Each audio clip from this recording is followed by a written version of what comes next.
और फिर कुछ कंस्ट्रेंट हो सकते हैं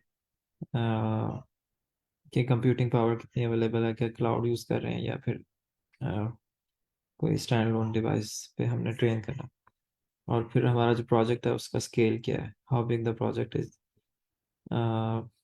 ठीक है, और फिर हम परफॉर्मेंस पे बात होगी कि हम प्रिडिक्शन, मतलब मशीन लर्निंग एल्गोरिथम्स में हम प्रिडिक्ट कर रहे होते हैं फॉर सम अननोन डेटा, हम प्रिडिक्ट कर रहे होते हैं क्या क्या आउटपुट होगी। अगर क्लासिफिकेशन का है तो हम कहेंगे कि अब ऑब्जेक्ट है तो वो किस क्लास से बिलोंग करता है। फिर हमने एक जर्नल देखा था कि मशीन लर्निंग के अंदर अ, मतलब ये डिफरेंट कैटेगरीज जिनसे बिलोंग कर सकते हैं कि सुपरवाइज लर्निंग, अनसुपरवाइज लर्निंग और रीइंफोर्समेंट लर्निंग। सुपरवाइज होती है जिसमें हमें ना एसोसिएटेड ग्राउंड ट्रूथ या एसोसिएटेड लेबल हमारे पास होता है जो ट्रेनिंग डेटा होता है, ठीक है। और जब हम डिटेक्ट कर रहे होते हैं तो फिर हम वही लेबल जो है वो प्रेडिक्ट कर रहे होते हैं कि for unknown data what should B, for example classification है तो वो किस क्लास से बिलोंग करता है। अगर हमने किसी ऑब्जेक्ट को डिटेक्शन कर रहे हैं तो वो किस कौन सी क्या क्लास है, ठीक है। मुख्तलिफ किस्म के एल्गोरिथम्स होते हैं। इसी तरह रिग्रेशन में हम एक कंटिन्यूस, मतलब रिग्रेशन जैसा लीनियर रिग्रेशन है तो उसमें हम कोई वैल्यू होगी जो कि उसको डिटेक्ट वो प्रिडिक्ट करेंगे, जैसे हाउस प्राइसेस की बात करते हैं, ठीक है। तो हम मॉडल बिल्ड करेंगे और हम कहेंगे कि based on these features what should be the price of the house. So मुख्तलिफ इस तरह की टर्मिनोलॉजीज हमने यहाँ पर क्लैरिफाई की थी। अभी हम आगे चलते हैं जहाँ पर ना हमें फिर ये डाटा इंजीनियरिंग से रिलेटेड कुछ चीज़ें थी, data preparation, data pre processing, जिस तरह डाटा साइंस के अंदर हम करते हैं, ठीक है। फिर डाटा किस जगह पे स्टोर होगा, whether it is structured data और अनस्ट्रक्चर्ड डेटा, नो सीक्वल के अंदर मल्टीपल टाइप्स। फिर हमने देखा था ईटीएल टूल की मदद से वो डाटा वेयर हाउस में डेटा लोड होगा फ्रॉम डिफरेंट सोर्सेज, फिर हम उसका एनालाइज कर सकते हैं। मतलब ये जनरल ना एक फ्रेमवर्क एक हम डिस्कस करेंगे बेसिक्स। फिर different type of machine learning algorithm जो है वो स्ट्रक्चर डेटा में लार्ज नंबर ऑफ क्लासिकल जो मशीन लर्निंग के हैं वो भी चलते हैं, और इसके अलावा डीप लर्निंग भी अप्लाई कर सकते हैं। तो अनस्ट्रक्चर नॉर्मली जिस तरह इमेज डेटा है या ऑडियो वीडियो डेटा, तो इस तरह की जो चीज़ें हैं उसमें नॉर्मली डीप लर्निंग आजकल लोग यूज़ कर रहे हैं। अच्छा, फिर मिसिंग वैल्यू में हमें पता कि उसे वो कह रहा था हम्म, कि आप किस तरह मिसिंग वैल्यू को फिल कर सकते हैं। एक तो तरीका ये कि उसको डिलीट कर दें जिस कॉलम में बहुत ज़्यादा मिसिंग वैल्यूज़ हैं, लेकिन ये डिज़ायरेबल नहीं। अगर आप इसमें बहुत सारा डेटा आपका डिस्कार्ड हो जाएगा, या कुछ कॉलम्स को डिलीट कर दें, इसका मतलब कि उन फीचर्स का आप यूज़ नहीं ना करें अगर बहुत ज़्यादा मिसिंग वैल्यूज़ हैं, या फिर उन मिसिंग वैल्यूज़ को फिल करें, ठीक है। तो यहाँ पर कल हम देख रहे थे कि different type of pre processing जो है वो हम करते हैं, ठीक है। हम अपने जो फीचर्स होते हैं जिसकी बेस पे हमने ट्रेनिंग करनी है तो उसको हम एक नॉर्मलाइजेशन होती है जिसे मीन मैक्स स्केलिंग कहते हैं। वो 0 से 1 रेंज में ले आता फीचर्स को, ठीक है।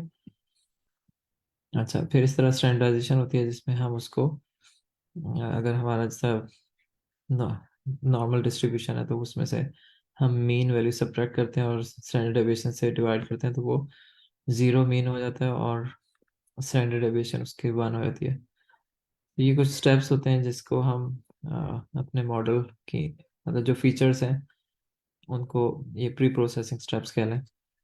फिर एक लॉग स्केलिंग होती है, कि हम फीचर को डायरेक्टली यूज़ ना करें बल्कि log of that feature use करें, और जी को एज ए ट्रेनिंग इनपुट या फीचर इनपुट यूज़ करें, ठीक है। फिर डिस्क्रिटाइजेशन थी कि हम उसको बजाय इसके कि कंटिन्यूस हो उसको डिस्क्रीट कर लें, अ, ताकि जो है कि मुख्तलिफ डिस्क्रीट वैल्यूज़ के अगेंस्ट वो, और वो फिर प्रिडिक्ट भी डिस्क्रीट वैल्यूज ही करेगा या कैटेगोरिकल वैल्यूज को वो करेगा, ठीक है। तो अभी इसको देखते हैं कि जैसे फॉर एग्जांपल मुख्तलिफ बकेट्स बना लें। एज जो है वो वैसे तो कंटिन्यूस वेरिएबल है, लेकिन हम उसको एक बकेट के अंदर हम रख लें कि 0 से 9 तक जो होगा उसको मतलब डिस्क्रिटाइज कर रहे हैं, ठीक है।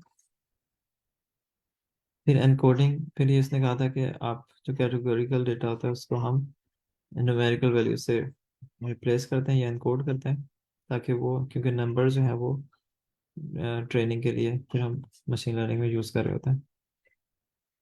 फिर एक और कल हमने देखा वन हॉट एनकोडिंग का मतलब है कि हम जितने हमारे पास फॉर एग्जांपल मुख्तलिफ कैटेगोरिकल डाटा है, ठीक है, उसमें 3 वैल्यूज आ सकती हैं, कुछ रेड है, ग्रीन है, ब्लू है। तो जो भी रेड हो उसको हम मतलब उसमें से सिर्फ एक वैल्यू वन होगी, बाकी सारे जीरो होंगी, ठीक है। इस तरह इनकोड करके एक वेक्टर की फॉर्म में हम इनपुट दे सकते हैं। लेकिन उससे साइज और डेटा जो है वो बढ़ जाएगा, मतलब इनपुट जो डायमेंशनैलिटी ऑफ द फीचर है वो इंक्रीज हो रही है, ठीक है। यहाँ पर हमने क्या देखा था, एम्बेडेड एम्बेडेड लर्निंग।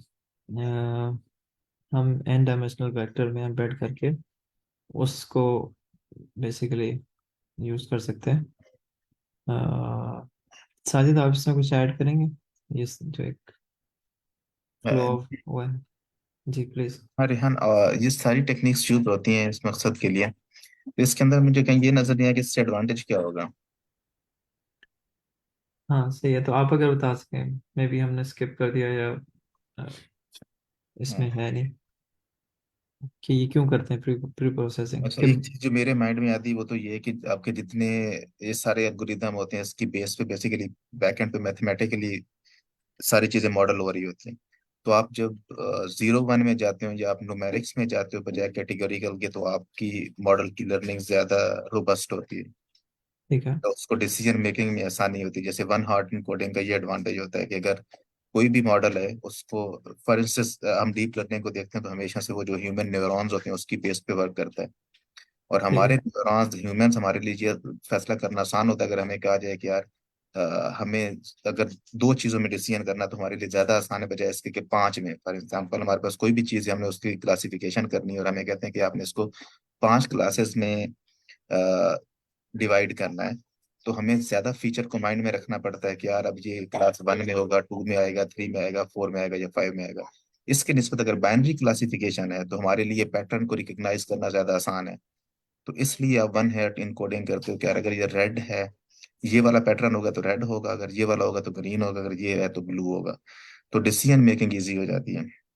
ठीक है। तो एक एक रीजन ये आती है माइंड में। उसके अलावा अगर किसी के पास इससे ज्यादा रियलिस्टिक और कोई रीजन है तो। मे बी अर्ली अर्ली अगर आप कुछ इसमें ऐड कर सकें कि ये अ, इसमें ये भी है, क्वेश्चन का पार्ट है कि स्टैंडर्डाइजेशन और नॉर्मलाइजेशन जो था, ये क्यों एग्जैक्ट करते उसका, हैं? हाँ उसका मकसद भी यही समझ में आता है कि यार अगर वैल्यू सारी 0 और 1 के दरमियान में आ जाती हैं और मुझे फीचर्स का एक पैटर्न देखना है कि यार अगर इसकी वैल्यू 0.5 से नीचे होती है तो ये क्लास होती है, अगर ऊपर होती है तो ये होती है। तो ये डिसीजन मेकिंग या इस पैटर्न को लर्न करना ज्यादा आसान है बजाय इसके कि अगर वैल्यू 0 से 200 के दरमियान में है सही तो है। वो अच्छा, जीरो से इसमें ना, 70 इसमें जो मेरे माइंड में आता है, ये जो कल कल हमारे साथ हाँ। मेहदी भाई भी थे, उन्होंने भी कुछ चीज़ें ऐड की। तो ये जो है ना, ये जो ये एल्गोरिदम है नॉर्मली वो डिस्टेंस पे या इक्विलिडियन डिस्टेंस पे ना कुछ उनके वो होते हैं, मेजर्स होते हैं, ठीक है। हाँ अगर सर। आपकी अगर एक फीचर आपकी ना बहुत स्मॉल वैल्यूज हैं और एक फीचर थाउजेंड्स एंड थाउजेंड बहुत बिग आउटलायर्स। वैल्यूज है, ठीक है। बिल्कुल सही बात। आउटलायर्स कह लें या उसका स्केल ही, मतलब उस फीचर की जो रेंज ऑफ वैल्यूज हैं वही बहुत ज्यादा वाइड है, ठीक हाँ। है, मे बी 10,000, ठीक है। और एक फीचर ऐसी है जो 0.1 0.2 इस तरह वेरी करिए। तो वो हर फीचर को ना नॉर्मलाइज करके शायद उसका जो एक वो जो मतलब अनइवन वो एक है ना, मतलब हर फीचर को with respect to its minimum value और मेन वैल्यू जो है वो हम उसको नॉर्मलाइज हाँ। कर देते हैं, ठीक है, ताकि हर हर फीचर का एक एक बाइसिंग उसकी नजर आए, उसका इफेक्ट नजर आए। रेन भाई, इसे वन लाइनर में ये कहते हैं कि देखें, जब डेटा इनकंसिस्टेंट होता है ना, ठीक है, तो हम्म। उसकी डिस्ट्रीब्यूशन पता नहीं होती, तो हम नॉर्मलाइजेशन यूज करते हैं, ठीक है। जब डेटा कंसिस्टेंट होता है तो हमें उसकी डिस्ट्रीब्यूशन बहुत ज्यादा क्लियर होती है, तो हम स्टैंडर्डाइजेशन यूज करते हैं, क्योंकि डिस्ट्रीब्यूशन पता होगी तो म्यू और स्टैंडर्ड डिविएशन निकालना आसान होगा। अगर डिस्ट्रीब्यूशन पता नहीं होगी तो हम मिन और मैक्स के ऊपर जाते हैं। मिन और मैक्स बिल्कुल एक तरह से कह लें बहुत नाइव अप्रोच है, ठीक है, जो नॉर्मलाइजेशन वाली अप्रोच है। स्टैंडर्डाइजेशन वाली अप्रोच बहुत स्टैटिस्टिकल है, लेकिन उसके लिए डेटा को भी वैसा होना चाहिए कंसिस्टेंट, कि उसकी आप ना टेंडेंसी को आराम से, डिस्ट्रीब्यूशन को आप आराम से आइडेंटिफाई कर पाओ। सही कह रहे हैं, ठीक हो गया। लेकिन इसमें रीजन क्या है कि अगर हम ये नॉर्मलाइजेशन नहीं करते, मिन मैक्स स्केलिंग की बात कर रहा हूँ, तो क्या होगा, हम्म। लर्निंग में क्या इफेक्ट पड़ेगा? भाई इसकी लर्निंग में, जैसे अभी भाई ने बताया, इसकी लर्निंग में इफेक्ट ये पड़ेगा कि वो एक रेंज में नहीं होगी, ठीक है। ये बिल्कुल ऐसा ही है कि हम कोशिश कर रहे हैं कि हम सबको एक रेंज में ले आए। अच्छा, इसमें दो तरह के फैक्टर्स भी हो सकते हैं इसके अंदर। फैक्टर्स यहाँ पर ये भी हो सकता है कि भाई जो सबके अलग अलग वो स्केल्स हैं, ठीक है, किसी का क्या स्केल है, किसी कॉलम का क्या स्केल है। जब आप नॉर्मलाइज करते हो तो सारे परसेंटेजेस में आ जाते हैं, जैसे आप 0 1 कह लो या 0 100 कह लो, ये मिसाल है समझाने के लिए, ठीक है। तो आप क्या करते हो, उसको एक स्केल में ले आते हो, उसके लिए जज करना आसान हो जाता है, रादर देन उसके पास आप इतना बड़ा न्यूमेरिकल स्पेस देते हो जिसमें वो घूमता रहे। सही है। अच्छा, क्या इसको हम इस तरह समझ सकते हैं कि अब देखें, ये फीचर जो है ना वो हमारे पास इनपुट है, राइट? मतलब हम्म। एक फंक्शन है जिसमें ना अगर हम y equal to F of X कह लें, फंक्शन अननोन है, फंक्शन ऑफ एक्स है, मतलब एक्स मेरी इनपुट है, इनपुट फीचर है, ठीक है। ठीक है। और एक उसकी प्रिडिक्टेड वैल्यू है कि हम जैसे हाउस प्राइसेस है, प्राइस उसकी वो है, और सेट ऑफ फीचर जो हाउसेस की हैं कि साइज कितना है, कमरे कितने हैं, स्क्वायर फीट कितना है, तो डिफरेंट फीचर्स हैं, ठीक है। तो अब ठीक है। अगर मतलब एज ए ले मैन अगर उसको मैं थिंक करूं कि हर जो फीचर है उसका अफेक्ट नजर तब आएगा जब उसे आप ज्यादा अफेक्ट चांस है कि नॉर्मलाइज कर लें, ठीक है। अगर आप नॉर्मलाइज नहीं करते तो कुछ फीचर्स की वैल्यूज ड्रास्टिकली बिग होंगी, तो वो दूसरी फीचर्स, मतलब ये मल्टी मल्टी वेरिएबल फंक्शन है ना, नहीं, ठीक है। वो भी क्या सही उस, है।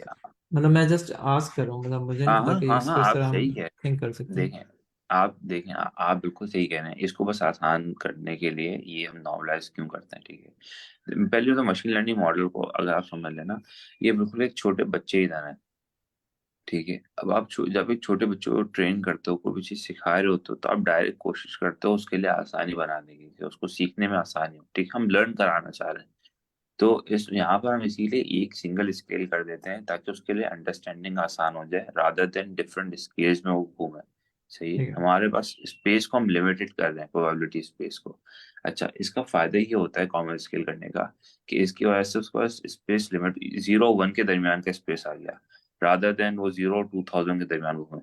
और फिर इसमें ये फायदा होता है कि इसके अंदर इंफॉर्मेशन लूज नहीं होती। अब मिसाल के तौर पर, जैसे अभी आपने कहा कि मिसाल के तौर पर किसी की प्रेफरेंस है, किसी की प्रायोरिटी है, तो वो परसेंटेजेस में उसी को प्रेफरेंस और प्रायोरिटी अंडरस्टैंड करने की कोशिश करेगा कि कौन सा फैक्टर या कौन सा फीचर ज्यादा कंट्रीब्यूट कर रहा है in order to predict Y, rather than any other feature. That's a good example अली। थैंक यू सो मच भाई। सही। कि आप ठीक है। सैंपल स्पेस कम कर देते हो, तो उससे आपके पास उस पैटर्न को रिकॉग्नाइज करना कि कौन सा फीचर किस रेंज में रहता है बिटवीन 0 और 1, तो ये क्लास से बिलोंग करता है, कब किस क्लास से बिलोंग करता है, तो डिसीजन मेकिंग इजी हो जाता है। सही हो गया, आगे चलते हैं। हम्म,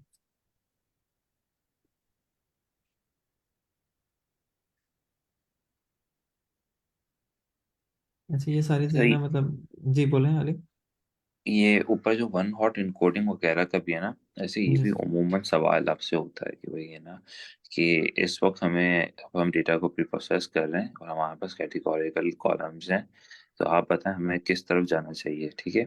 इसमें कोशिश करें हर एक के ना, मैं डॉग कल मेंटेन कर रहा था, आज भी मैं ऐसे और डॉग को मेंटेन कर दूंगा, कि कल की क्लास में भी हमने डिस्कस कर रहा था तो वो चीज़ें मैंने लिख ली थी, कि इसमें ये होता है कि वन लाइनर्स बना देते हैं हम, कि इंटीजर इनकोडिंग का आसान तरीका क्या है कि भाई इंटीजर इनकोडिंग हम उस जगह करते हैं जहाँ हायरार्की होती है, ठीक है।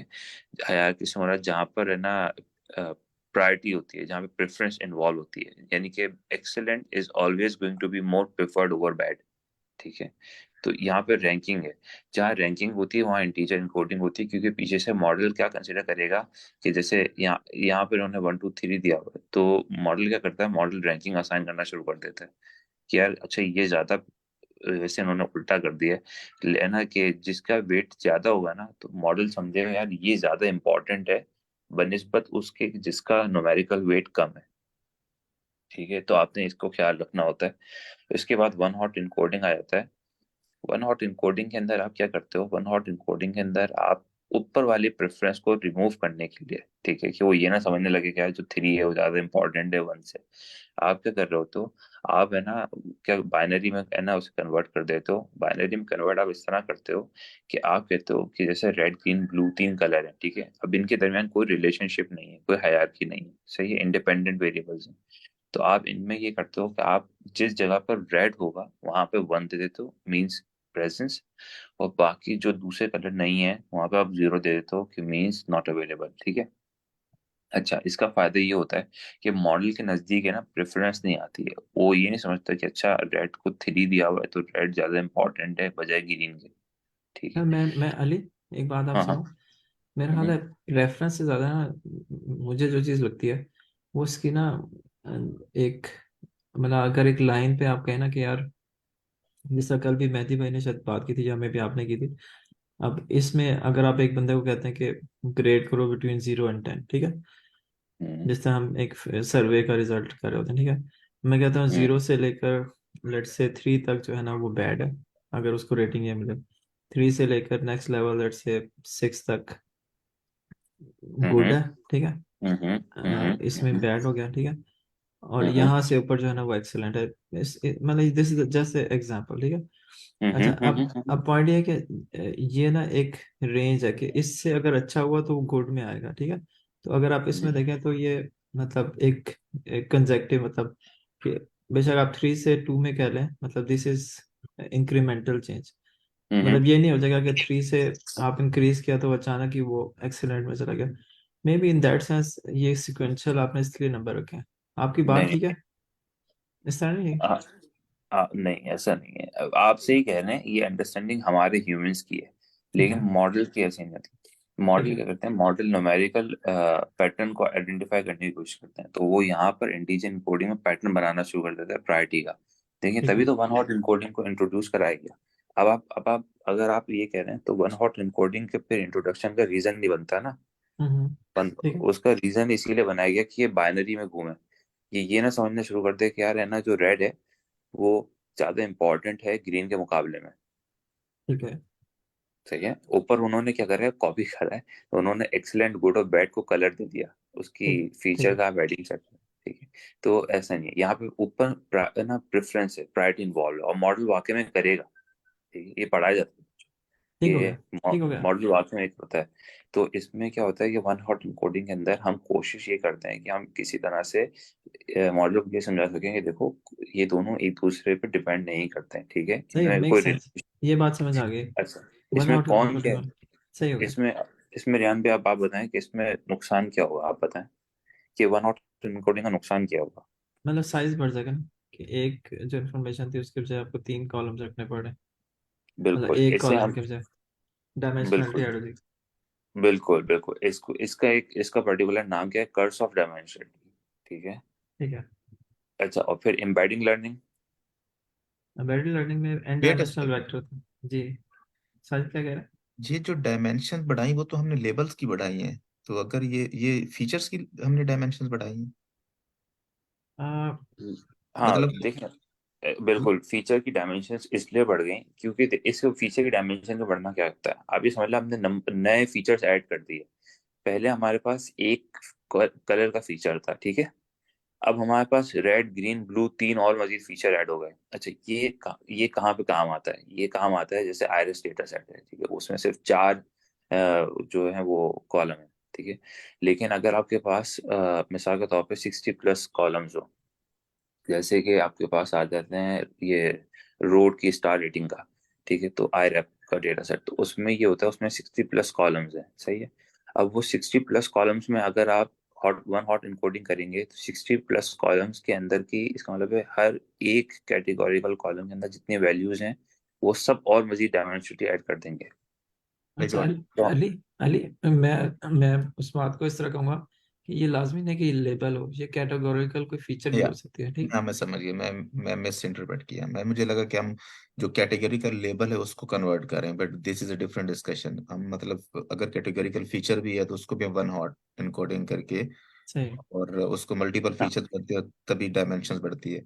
और फिर ऊपर बिल्कुल वाला वाली बात कर रहा था वो भी समझ में आ गया, क्योंकि अदरवाइज मुझे लग रहा था कि अगर वो सिर्फ क्लास का लेबल है तो इट डजेंट मैटर, क्योंकि उसने पैटर्न फीचर्स के अंदर से देखना है। तो क्लास 1 हो, 2 हो, 3 हो, ऑर्डर डजेंट मैटर। बट इस कॉन्टेक्स्ट में अब समझ आती है कि जब उसकी वैल्यू बड़ी होगी, that means model will give it more importance. Exactly इस सेंस। Exactly okay. एग्जैक्टली। और ये एम्बेडिंग लर्निंग के अंदर भी, और ये तीनों की तीनों कैटेगोरिकल को अभी हम डिस्कस कर रहे हैं, ये तीनों कैटेगोरिकल में आती हैं। ठीक है, सही है। सही है। और एम्बेडिंग लर्निंग, रियान भाई। इसमें बस ये कि एन डायमेंशनल वेक्टर बजाय इसके कि वो वन हॉट कोड एनकोडिंग हो, इसमें एन डायमेंशनल पे मैप होगा।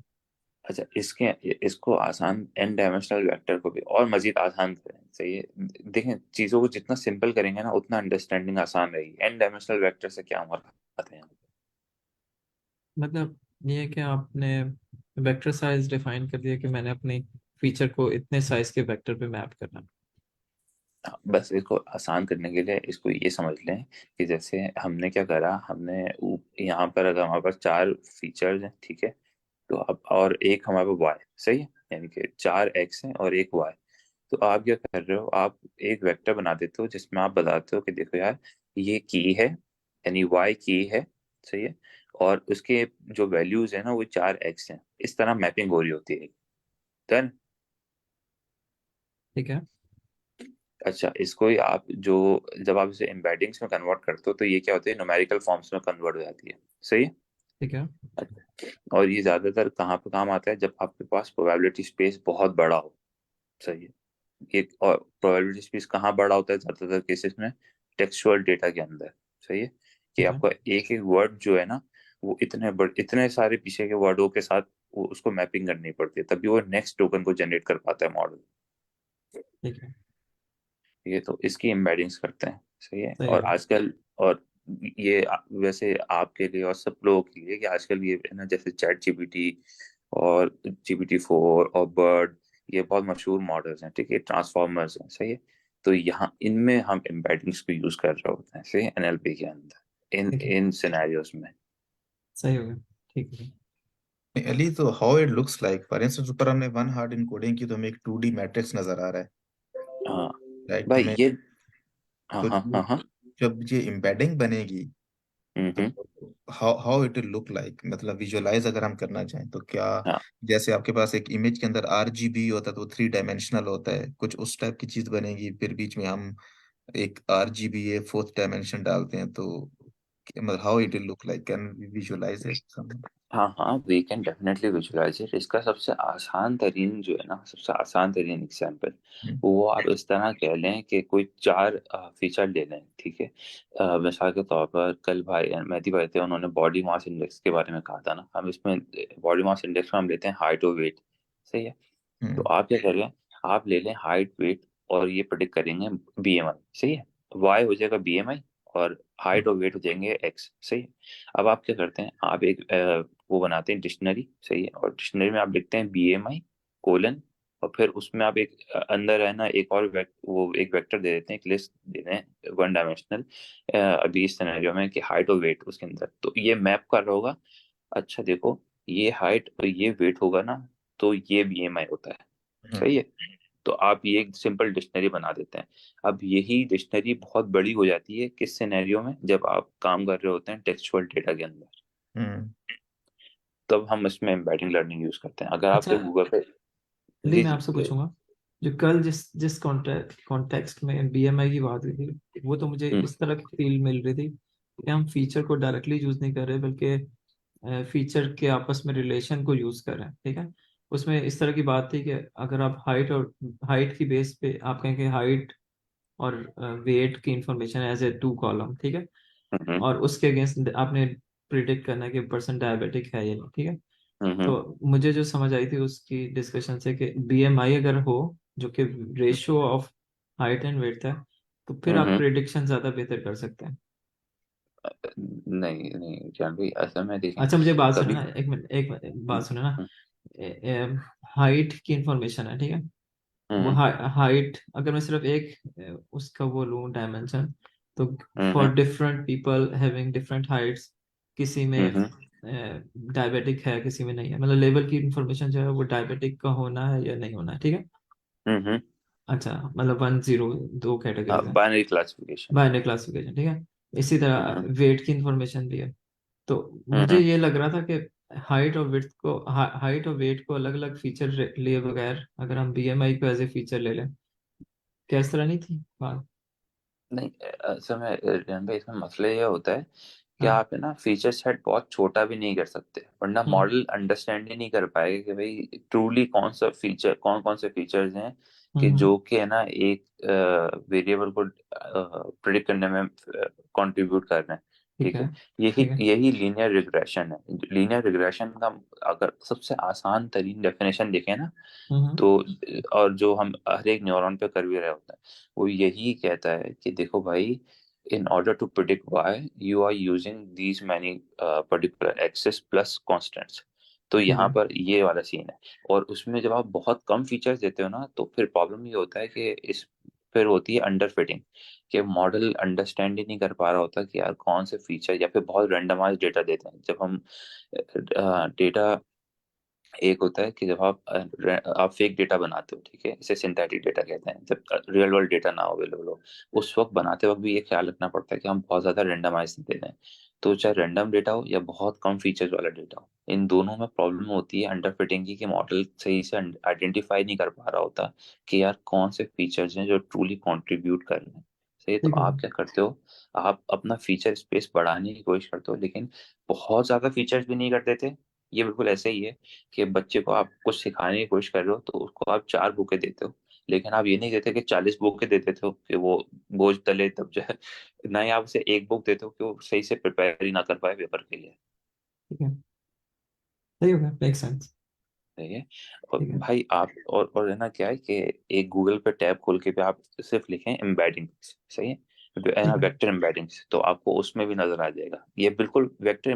देखिए एम्बेडिंग किसे कहते हैं, एम्बेडिंग आप समझ जाएंगे, समझ में आएगा। ये एक हम्म। तरह से मैपिंग हो रही है यहाँ पर, सही है, कि ठीक है। एक वाई के लिए इतने सारे एक्सेस की आपने मैपिंग कर रहे हैं कि अच्छा इतने सारे एक्सेस जब होंगे ना, तो ये वाला वाई होगा। ये बिल्कुल की वैल्यू पेयर्स की तरह नजर आने लगेगा।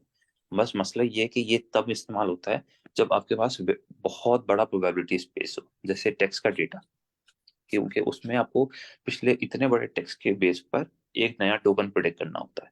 तो एक नया वर्ड जो है वो पिछले इतने सारे वर्ड्स की मैपिंग पे बना हुआ होगा। ठीक है। ठीक है। है सही ना? हो गया। मेरे ख्याल आगे तो चलते हैं। ठीक कह रहे हैं आप, आई एग्री। हाँ, और इसका ये जो है ना, ये जो अभी ऊपर जो निकला है, ये पहले बेसलाइन मॉडल सेलेक्ट करें और फिर ये करें। देखिए हम्म। ये सारी चीजें जो है ना, ये सारी चीजें हैं। ये जब आप इस वक्त के साथ साथ जब इस पर काम करोगे ना, तो ये सारी चीजों को रट्टा हो जाएगा कि भाई ये एक बेसिक प्रोसीजर है जो आपने शुरू करना होता है। सही है, कि अब ये बेसलाइन मॉडल आप बना लें। ठीक है, अब बेसलाइन मॉडल क्या होता है, बेसलाइन मॉडल होता है कि बिल्कुल सिंपल मॉडल आपको जो अवेलेबल हो सके ना आपके हाथ में, वो आप शुरू कर दें। सही है।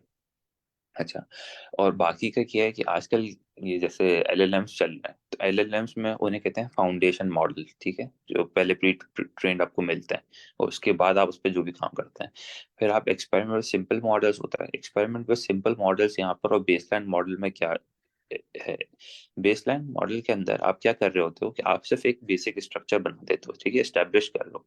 एक्सपेरिमेंट में आप फिर उसके अंदर ट्विकिंग करना शुरू करते हो कि यार मैं ये चेंज कर दूं तो क्या हो जाएगा, वो चेंज कर दूं तो क्या हो जाएगा। ठीक है।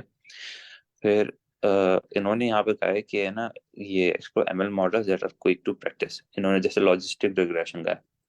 अच्छा, अब प्रियान भाई और आप सब लोगों से सवाल है, लॉजिस्टिक रिग्रेशन किस काम में इस्तेमाल होता है बताएं, ये वाला मॉडल? क्लासिफिकेशन के लिए होता है ना? क्लासिफिकेशन के लिए होता है, इसका नाम लॉजिस्टिक रिग्रेशन है, लेकिन हम्म। ये होता क्लासिफिकेशन के अंदर है। ठीक है। फिर इसके बाद आते हैं switch to more complex models के। Switch to more complex models में आप क्या करते हो कि आप ये बिल्कुल डीएसए की तरह, कल हमने इसमें मिसाल दी थी। सबसे पहले आप आसान ब्रूट फोर्स वे पे जाते हो, उसके बाद फिर आप उसे ऑप्टिमाइज करने की कोशिश कर रहे हो, तो सही है। और वैसे रिकमेंडेड है कि कोशिश करें कि जितना हो सके ना, ये है ना, अपने डेटा सेट को जितना से ज्यादा हो सके उसे क्लीन करें, उसे बेहतर बनाएं, रादर देन मॉडल को कॉम्प्लेक्स करने के लिए। क्योंकि अगर मॉडल कॉम्प्लेक्स होगा तो ये डिप्लॉयमेंट में बहुत दुख देगा। है ये इंसैम्पलिंग हमने देखी थी, इंसैम्पलिंग के अंदर भी 3 अप्रोचेस होती हैं। ठीक है, एक बैगिंग होती है, एक बूस्टिंग होती है, और एक स्टैकिंग होती है। ये इसकी बहुत सिंपल डेफिनेशन है, और नीचे दी हुई में रेफरेंस के साथ इसमें सबसे ज्यादा जो अच्छा है, वैसे इंसैम्बलिंग करनी नहीं चाहिए, ठीक है। इंडस्ट्री में इंसैम्बलिंग को कभी भी प्रेफर नहीं करा था, तो ये सिर्फ रिसर्च में होती है।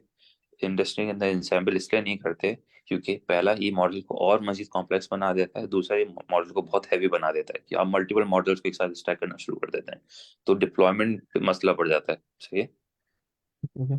अच्छा, मैडम मीना ने क्वेश्चन हैंड रेज किया हुआ, तो मैं पूछना चाह रहा हूँ कि जी जी मैम। सर ये जो बात कर रहे थे एलएलएमएस, वो क्या है? वो सिंपल मॉडल में आता है, सिंपल बेस लाइन में आता है? मैम मैं समझा नहीं इस सवाल। इसकी बात आप कर रहे थे, एलएलएम की बात की थी आपने यहाँ पे। हाँ हाँ, नहीं एलएलएम में भी हाँ हाँ, वो सिंपल बेसलाइन आता है, ठीक है। इसे सिंपल और बेसलाइन को ये मत समझेंगे कोई ये कोई ऐसे ही बस दो लाइनों का मॉडल होगा, ऐसी बात नहीं है। ये भी बिल्कुल सही मॉडल होगा। बेसलाइन से मुराद ये होता है कि आप एक इसको इस तरह समझ लें, एक प्री ट्रेन मॉडल बनाया है, ठीक है, लेकिन वो आपके पर्टिकुलर टास्क के लिए नहीं है। तो आप क्या करते हो, आप वो मॉडल लेते हो, सही है, या फिर आप इसे जो आपके पास बने बनाए टेम्पलेट मिले हुए हैं, जैसे लीनियर रिग्रेशन के हो गए, डिसीजन ट्रीज के हो गए, वो आपने ले लिया। एसकेलर्न साइकिल लर्नर एक बहुत मशहूर लाइब्रेरी है, ठीक है, आपने वो ले लिया। अब फिर आप उसके अंदर उसकी ट्यूनिंग क्या करते हो, उसके हाइपर पैरामीटर्स को चेंज करते हो कि यार अच्छा ये तो मुझे बना बनाया जो उन्होंने डिफॉल्ट दे दिया है, लेकिन अगर मैं इसमें ये चेंजेस कर दूं वो चेंजेस कर दूं तो क्या फर्क पड़ जाएगा, ठीक है। जैसे रियान रियान पे इलेक्ट्रिकल इंजीनियरिंग बैकग्राउंड है ना, तो रियान पे इलेक्ट्रिकल इंजीनियरिंग के अंदर आपके पास ब्रेड वो बोर्ड होता है, ठीक है, केक जिसे कहते हैं। जी जी अली, हाँ। उसमें आप क्या करते हो कि एक तो आपको केक बना बना मिल जाता है, फिर आप कोशिश क्या करते हो उसके अंदर आप ट्विकिंग करने की कोशिश करते हो कि यार अगर मैं जैसे इन इन बॉक्सेस के बजाय इन बॉक्सेस में पिन को डाल दूं तो क्या ये बल्ब जलेगा नहीं जलेगा, ठीक है। तो यहाँ पर भी आप ये कोशिश करते हो कि यार अगर मैं सब कोई एक ट्यून कर दूं पैरामीटर तो क्या चेंजेस आएंगे, क्या वो हो सकता है एक्यूरेसी बेहतर कर दे, हो सकता है एक्यूरेसी बुरी भी कर दे, सही है। इसलिए आपको सिर्फ मॉडल्स के नाम नहीं देखने होते, लॉजिस्टिक रिग्रेशन, लीनियर रिग्रेशन, आपको साथ साथ इनके अंदर के पैरामीटर्स को भी पढ़ना पड़ता है। और टू बी वेरी ऑनेस्ट, मेरी तो उम्र का तकाजा है तो इसलिए मुझे याद नहीं रहता, इसलिए सब इंडस्ट्री के अंदर हमेशा रिकमेंड करा जाता है कि आप डॉक्यूमेंटेशन को रेफर करें, ठीक है? जैसे मिसाल के तौर पे रियान पे अगर आप एक और टैब खोल सकें तो उसमें आप लिखेंगे ना, जैसे sklearn decision trees, scikit line, ये बहुत मशहूर लाइब्रेरी है और सबसे पुरानी भी होगी अब तो, बुढ़ापे के तौर की है, सही है। तो हाँ ये, अब आप इसमें जाएंगे ना तो ये पूरी डॉक्यूमेंटेशन आ जाएगी आपके पास, सही है। ये मॉडल आपको दो लाइनों में देगा, एक लाइन में आप इंपोर्ट कर रहेंगे और दूसरी लाइन में आप कॉल कर रहे होंगे, सही। लेकिन इसकी जब डॉक्यूमेंटेशन में जाएंगे ना तो आपके पास फिर फीचर्स आपको इसके पैरामीटर्स के बारे में पता चलना शुरू हो जाएगा, और उन पैरामीटर्स को रीड करके आप उनको है ना ट्विक करेंगे, ताकि आप फिर उसके बाद देखेंगे कि आपकी एक्यूरेसी क्या बनती है। और इन्होंने लिखा हुआ भी है कहाँ कहाँ ये इस्तेमाल होते हैं, सही है।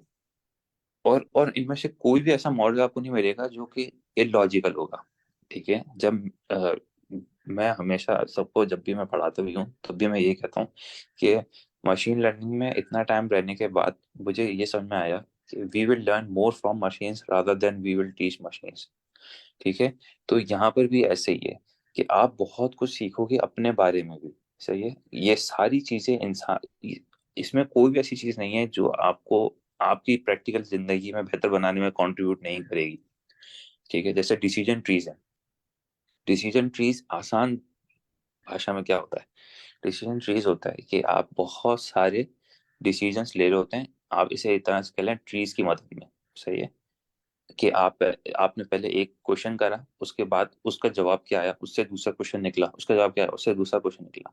तो ये सारे डिसीजंस को कंबाइन करते हैं ना तो आपके पास आप एक फाइनल डिसीजन में पहुंचते हैं, अच्छा ये चीज है, ये चीज नहीं है,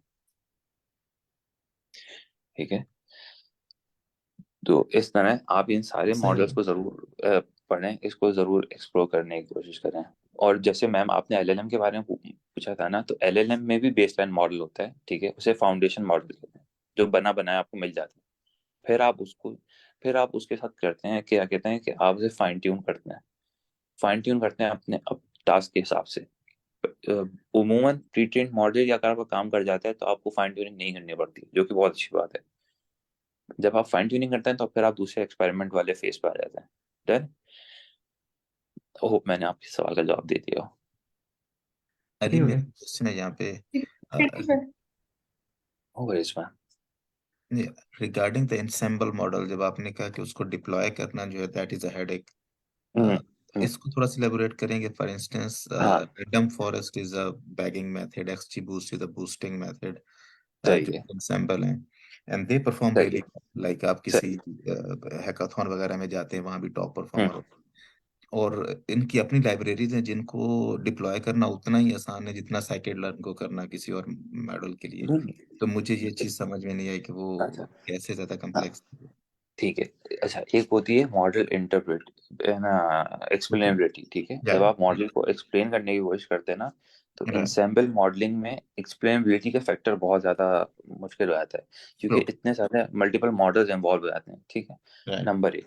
नंबर दो, कि इसके इसकी वजह से ना साइज मॉडल बढ़ जाता है। जब आप अभी अभी हम इसे पढ़ रहे हैं, अभी इंशाल्लाह है ना, मेरी उम्मीद है कि शायद हम आगे जाके पढ़ें, क्योंकि इसे डिस्कस करना चाहिए इस डिजाइन के अंदर। देखें, एक बहुत बड़ा फैक्टर जो अभी मैंने सिस्टम डिजाइन में ध्यान भी देखा नहीं है अभी तक इसके उसमें, जितनी क्लासेस भी आपके साथ ली हैं, कि भाई है ना, बजटिंग बहुत इम्पोर्टेंट फैक्टर होता है। ठीक है, कि आपने अपने जो भी मशीन लर्निंग मॉडल को है ना, उसके लिए आपने क्या बजट रखा है। अच्छा, और फिर ए बी टेस्टिंग का बजट अलग होता है। तो ये जो बजट्स होते हैं ना यार, ये असल हेडेक होते हैं। सही है भाई। ये क्या कर रहे होते हैं कि आपके पास एक पर्टिकुलर बजट होता है जिसमें आपने टेस्ट भी करना है और डिप्लॉय भी करना है। जब आपका मॉडल साइज बढ़ रहा होगा ना, क्योंकि अभी अभी आप टॉय डेटा सेट देख रहे हैं, जब आप रियल वर्ल्ड डेटा सेट पे जाएंगे ना, तो आपको पता चलेगा कि यार 1 मिलियन रिकॉर्ड्स के 60 फीचर। सही है।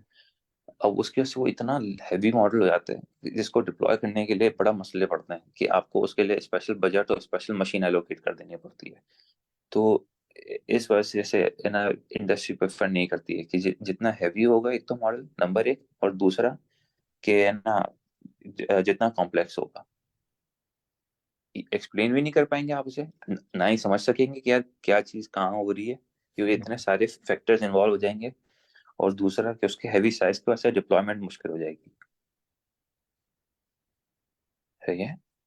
डिप्लॉयमेंट इन टर्म्स ऑफ कि इन इन टर्म्स ऑफ मशीन, यानी कि साइज, जब आप मॉडल्स का साइज, अब मैं एक मिसाल दे रहा हूँ। ठीक है, एक मिसाल दे रहा हूँ कि EC2 पर जो T2 मशीन है, ठीक है, वो फ्री है। जो AWS ये AWS का जो इलास्टिक कंप्यूट है, ये बेसिकली आपको वर्चुअल मशीन देते हैं। ठीक है, इसमें T2 है ना, मशीन फ्री है। ठीक है, आप उसमें एक्सपेरिमेंट कर सकते हो, लेकिन वो उस मशीन का साइज जो है ना, वो 2 GB तक का है। ओके, तो अगर यानी आपकी मॉडल की pickle file is more than that तो आपको प्रॉब्लम आएगा। प्रॉब्लम आ जाएगी। इसका मतलब है कि अब आपको एक्सपेरिमेंटेशन के भी क्या देने पड़ेंगे, चार्जेस देने पड़ेंगे, क्योंकि आप मशीन एक्वायर कर रहे हो ना। तो इस वजह से कोशिश ये ना करी जाती है, जितना हो सके ना हम बजट के अंदर अंदर रहते हुए काम कर लें।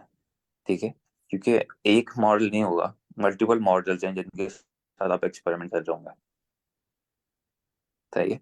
मेक तो सेंस। इस वजह से इसका हम अकेला, फिर दूसरा मसला एक्सप्लेनेबिलिटी का है और मॉनिटरिंग का है, कि अगर खुदा ना खास्ता मिसाल के तौर पर रियल वर्ल्ड डेटा मैसी होता है और आपका मॉडल परफॉर्म नहीं कर रहा, ठीक है, इन द रियल वर्ल्ड, तो फिर आप क्या करते हो, आप इसे फिर जाते हो कि अच्छा यार ये क्यों नहीं कर रहा। उसका क्यों जो है ना, वो बहुत मसला दे देता है, क्योंकि आपको पता ही नहीं चल रहा होता यार कहाँ पर क्या चीज मसला कर रही है इस वक्त। सारे मॉडल एक साथ गठजोड़ हुए हुए हैं ना इंसेंबली में, इस वजह से इसमें मसला बढ़ता है। Thank you. और मुझे और मुझे शायद गालमन ये किसने मेरी बात हो रही थी, मैंने यही वाला सवाल करा था, कोई बहुत बड़े फेसबुक में वो मशीन लर्निंग के, तो वो गालमन हिब्रू यूनिवर्सिटी में होते हैं। तो उन्होंने इसका इसी उन्होंने है ना मुझे समझाया था ये पूरा इसके पीछे की साइंस, वरना मैंने खुद ने भी इंसैम्पलिंग यूज करी थी। दे परफॉर्म वेल और नॉइसी डेटा के ऊपर भी अच्छा रोबस्ट रिजल्ट देते हैं इस वजह से। But that is true, interpretability becomes problem.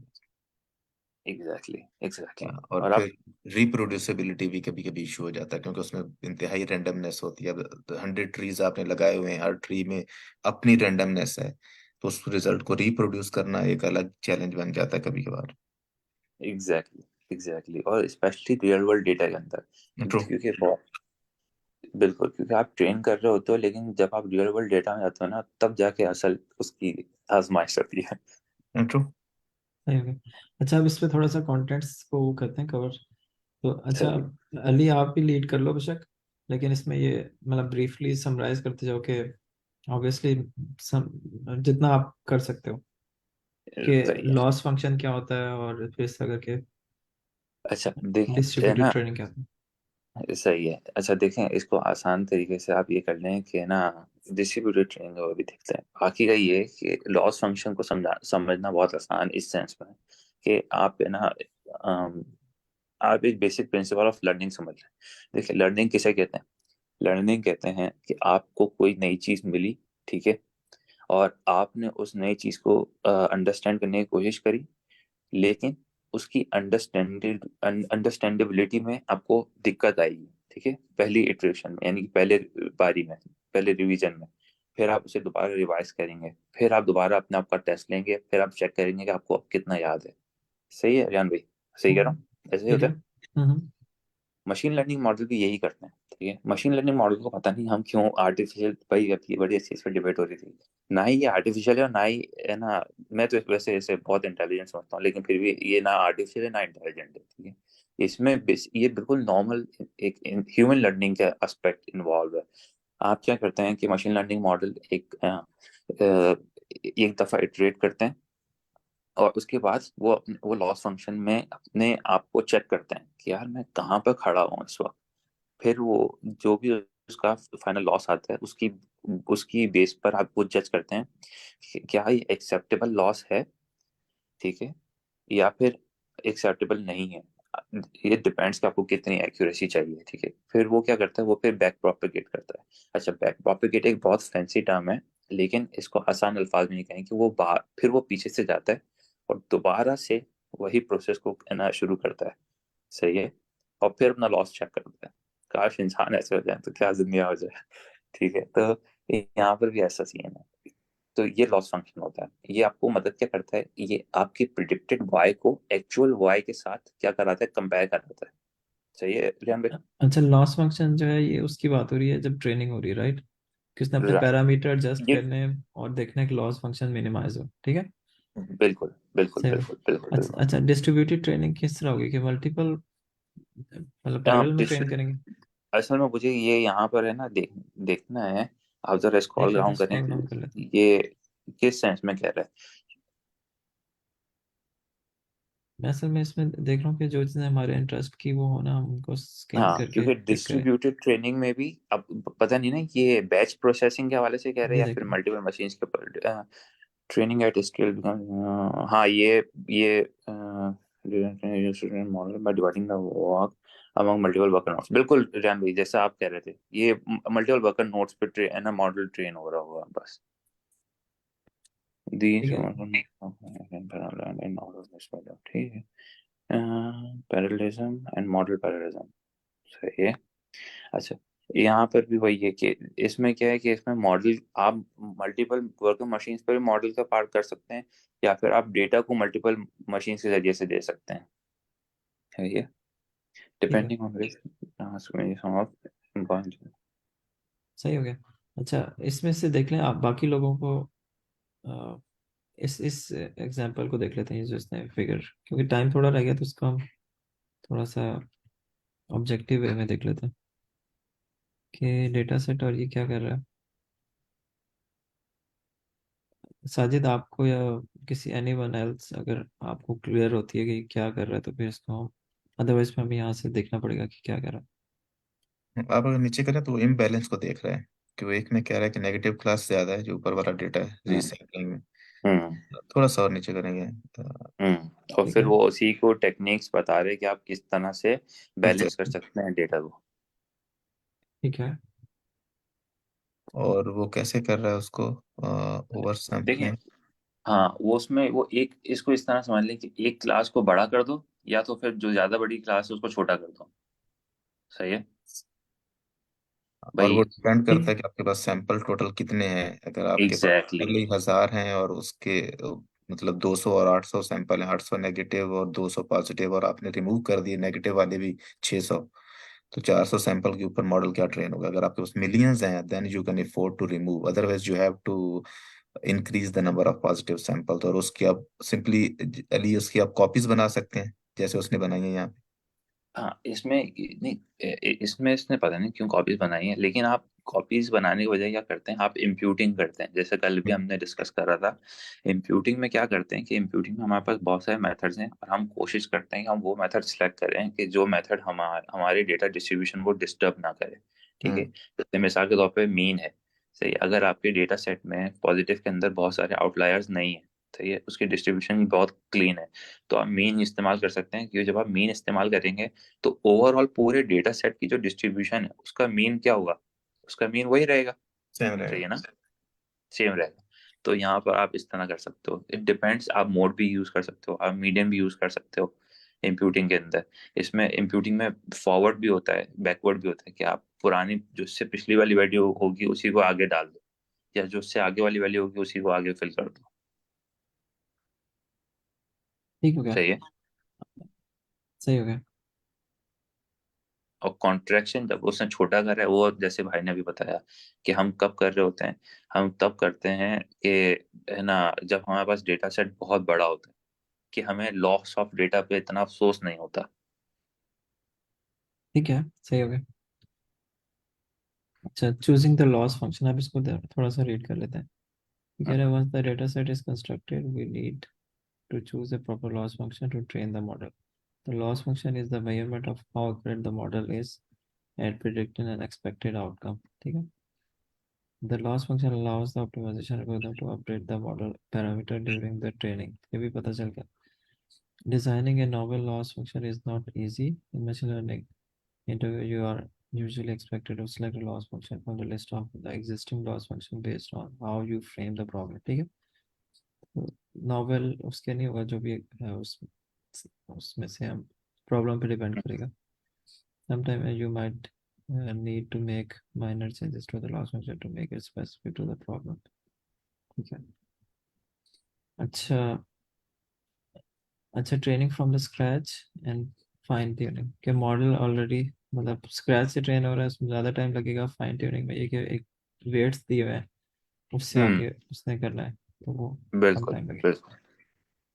इसमें क्या होता है कि आपके पास जैसे न्यूरल नेटवर्क के अंदर फाइन ट्यूनिंग में आप क्या करते हो, आपके पास लेयर्स होती हैं, तो आप कुछ लेयर्स को फ्रीज कर देते हो, ठीक है, और कुछ लेयर्स को आप ओपन रखते हो। जो लेयर्स ओपन होती हैं आप उन्हीं को ही चेंज करते हो, उनके वेट्स को, बाकी जो फ्रीज लेयर्स होती हैं उनको एज इट इज रहने देते हो।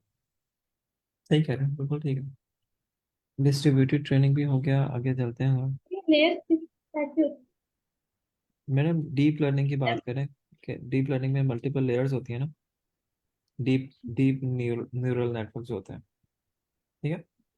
हम्म, तो वो जो लेयर्स हैं उसमें वो कुछ वेट्स ऑलरेडी से, आप जब मॉडल ट्रेन करें ना, तो ऑलरेडी जो किसी ने ट्रेन किया था उसके वेट्स ऑलरेडी हैं, तो उस पोर्शन को आप नहीं दोबारा से ट्रेन करें, बल्कि पर्टिकुलर लेयर को, अदर लेयर्स को ट्रेन करें। ठीक है। तो मतलब अपने डेटा सेट के लिहाज से। ठीक है। अच्छा, अब मतलब इसमें कोई ऐसी वो नहीं है निटी पॉइंट, एक जनरल कॉन्सेप्ट ये है कि आप इसको टाइम सेव कर सकते हैं, और और कंप्यूटिंग भी सेव स्क्रैच कर में सकते हैं। कंप्यूटिंग भी सेव कर सकते हैं, इवन इवन रिजल्ट भी सेव कर सकते हैं। जिसने ट्रेन करके दिया वो ऑलरेडी हो सकता है काफी अच्छा रोबस्ट डेटा सेट के ऊपर हो, तो इतना एग्जैक्टली। अच्छा डेटा सेट भी लाना मुश्किल है। ट्रू। और बिल्कुल। हो सकता है आपके पास फॉर एग्जांपल जैसे हमें चैलेंज आया था जो हम कोविड वाला काम कर रहे थे, तो आपके पास कफ के इतने सैंपल्स ही नहीं थे, तो हमने ऐसे ही किया था कि एक जनरल स्पीच के ऊपर ट्रेन हुए हुए मॉडल को अपने उसको मतलब वहां से ट्रांसफर की थी लर्निंग जो उसने की हुई थी, क्योंकि ठीक है। उसको पता था कि स्पीच या ऑडियो कैसी होती है। तो फिर उसी ट्रेनिंग को यूज करते हुए उसने कफ के ऊपर उसको लर्न किया पैटर्न। अच्छा हाँ। यार, हम्म, चैंपियन अभी हमारे साथ है। अच्छा, मॉडल सिलेक्शन क्या होगा? इसको देख लेते हैं, which model are suitable for the task. अच्छा, अभी क्या होगा, द बेसिकली टाइम इट उसने टेक्स। पैरामीटर्स दिए हुए हैं, बेंचमार्क्स दिए हुए हैं। ठीक है, the amount of training data the model expect, the computer resources, latency of the model at inference time. ठीक है। इन्फ्रेंस टाइम ये होगा कि जब ट्रेन हो गया उसके बाद की लेटेंसी होगी।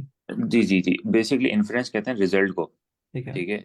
तो अब वो इन्फ्रेंस टाइम होता है कि वो कितनी देर में, अगर एक यूजर मॉडल पे आता है और वो वो जैसे कॉल करता है इन्फ्रेंस को, तो उसको इन्फ्रेंस रिटर्न कितनी देर में देगा, यानी कि मॉडल कितना प्रोसेसिंग टाइम लेगा उसके बाद एक आउटपुट जनरेट करने में। ठीक है। ठीक है, तो कितने आपने मॉडल। इस ठीक है। हाँ, आपने ये भी सोचना होता है कि अगर बहुत कॉम्प्लेक्स है, बहुत बड़ा, आपका अब बहुत बड़ा साइज है आपके मॉडल का, ठीक है, ठीक तो है। जाहिर सी बात है उसको ज्यादा टाइम लगेगा डिसीजन मेकिंग में, इसीलिए कोशिश करते हैं आप उसे सिंपल रखें। ठीक सही हो है। गया। सही है। On the user device model interpretability increase performance where the result might be harder to interpret। Interpret का मतलब है कि आप क्वांटिफाई करना चाह रहे हैं कि नहीं, आप उसकी इम्प्रूव है। वर्किंग को आइडेंटिफाई करना चाह रहे हैं कि यार वो उसने जो भी डिसीजन लिया है वो क्यों लिया है, किस बेस अच्छा। पे लिया है, कौन से फीचर ने ज्यादा रोल प्ले करा है इस डिसीजन में rather than the other features. Still it is a black box right. हाँ। नहीं, आप देखें मतलब आपको ब्लैक इफेक्ट बॉक्स। नजर आ रहा है, आपको इफेक्ट नजर आ रहा है कि ये जो चीज़ है, लेकिन मतलब हाँ, आपको इंटरनल जैसे न्यूरल नेटवर्क है उसका तो आपको पता नहीं है कि उसने तो आइट्रेट करना है ना। नहीं नहीं नहीं नहीं नहीं, पता है, यही मकसद है इंटरप्रेटेबिलिटी का, कि आप ब्लैक बॉक्स को, आप है ना आप उसको खत्म करें उसकी ब्लैक बॉक्सिंग को, और आप कोशिश करें उसको आइडेंटिफाई करने की कि आखिर कौन से फैक्टर्स हैं जो इस एक प्रेडिक्ट वाई में जिन्होंने की प्ले अदा करा है रोल। और यही इसका मकसद होता है कि उमूमन ये पहले पढ़ाते थे कि न्यूरल नेटवर्क्स ब्लैक बॉक्स होते हैं, लेकिन देखें लॉजिकली रियान भाई, अगर आप सोचें ना तो आपको समझ में आता है कि ब्लैक बॉक्स है जब हम कह रहे हैं कि वो मैथमेटिकल मॉडल्स हैं और मैथमेटिक्स हो रही है, और मैथमेटिक्स कभी ब्लैक बॉक्स नहीं होती है। मैथमेटिक्स की ब्यूटी यही है कि वो बहुत ही क्लीन और क्लियर कट होती है। ठीक है। तो इसका मतलब ये है कि बस उसमें कॉम्प्लेक्सिटी ये है कि वो बहुत सारे लेवल पर हो रही है, तो इसलिए हमें आइडेंटिफाई करना मुश्किल है कि कौन सी मैथ्स कहाँ पर इस्तेमाल हुई है जिसने इस प्रिडिक्टेड वाई में प्रिडिक्शन में मदद दी है। सही होगा। ठीक है। अच्छा, यहाँ पर ना एक वर्ड, ये कुछ चीज़ें हैं जो कि ना मॉडल सिलेक्शन के हवाले से ये लिखे हुए हैं। Can we leverage continued learning. अच्छा, how many parameter does the model have, how much memory is needed. तो ये हमारे जो मॉडल सिलेक्शन है उसमें हेल्प करेगी। For neural network as you might want to discuss typical architecture of blocks such as ResNet. आप ResNet का या ट्रांसफार्मर का बता सकते हो क्या होती है। रेजनेट तो कॉलम क्लासिफिकेशन में होता था यार। ये सारे भाई कोई बात बहुत नहीं। टफ। अच्छा, और ट्रांसफार्मर जो होता है वो क्या होता है, बेस्ड आर्किटेक्चर। ट्रांसफॉर्मर होता है अटेंशन बेस्ड आर्किटेक्चर। असल में ये ट्रांसफॉर्मर भी इसलिए अभी पता है क्योंकि ये आजकल बड़ा इन है। ठीक है, ठीक तो है। अटेंशन बेस्ड होता है जिसमें आप क्या कर रहे हो, आप कोशिश करते हो फोकस करने की उन इम्पोर्टेंट पार्ट्स में, जो कि है ना, मॉडल फोकस करता है उन इम्पोर्टेंट पार्ट्स में जो कि एक टोकन को प्रिडिक्ट करने में मदद देंगे। ठीक है, ठीक यानी है। कि सेंटेंस है तो उस सेंटेंस में वो मुख्तलिफ चीज़ों को कंसिडर करता है, फोकस करेगा उन पर रादर देन पूरे पूरे पे ना प्रोबेबिलिटी स्पेस पे फोकस करने के।